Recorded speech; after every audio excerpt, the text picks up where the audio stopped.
Hey, what's up tout le monde? C'est Chef Gravel, j'espère que vous allez bien.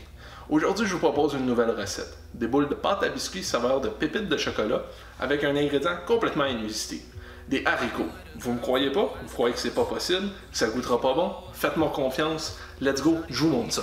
Oh yeah, girl, don't come up, roll us some dope. Oh yeah. Pour les ingrédients vraiment très simples, on a besoin d'une canne de pois chiches qu'on a préalablement égoutté et rincé. On va avoir besoin de 2 cuillères à soupe de beurre de noix. Aujourd'hui, j'utilise du beurre d'amande. Ça pourrait être du beurre d'arachide ou n'importe quel autre beurre de noix, selon ce que vous préférez, selon ce que vous avez à la maison. On va avoir besoin aussi d'une pincée de sel, une cuillère à soupe de stevia ou n'importe quel autre remplaçant de sucre. Et le dernier ingrédient, une cuillère à soupe de sirop d'érable. Pour la première étape, on va prendre nos pois chiches, on va les déposer sur une plaque à biscuits avec du papier parchemin. On va les faire rôtir au four pour 15 minutes à 400. Donc, une fois que nos pois chiches ont fini d'être rôtis, on va les ajouter à notre mélangeur. On va ajouter notre beurre d'amande.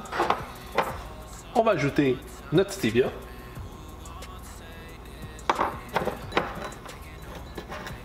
Et on va ajouter une pincée de sel. Et environ une cuillère à soupe de sirop d'érable. Et on va mélanger le tout. Donc une fois sorti du mélangeur, on voit que la consistance est vraiment très solide. On va ajouter notre mélange dans un bol. On va ajouter un scoop et demi de protéines à la vanille. On va ensuite ajouter 3 cuillères à soupe de pépites de chocolat.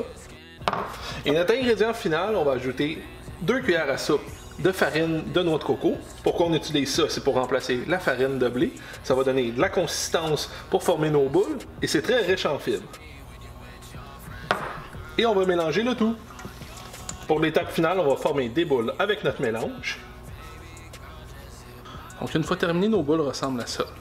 Donc si je peux vous donner quelques petits conseils, je vous conseille, une fois que vos pois chiches ont fini de rôtir, de les laisser refroidir avant de les broyer.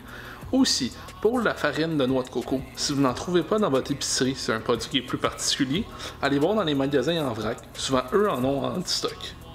J'espère que vous avez aimé la vidéo. C'est une recette qui était facile à faire et à exécuter, qu'on peut manger facilement comme collation, qui est une alternative santé à plusieurs choses qu'on a souvent l'habitude de grignoter. Donc moi, je vous invite à laisser un like, un commentaire et à vous abonner, et à regarder les autres vidéos qui sont disponibles sur la chaîne. Et moi, je vous retrouve pour une prochaine vidéo.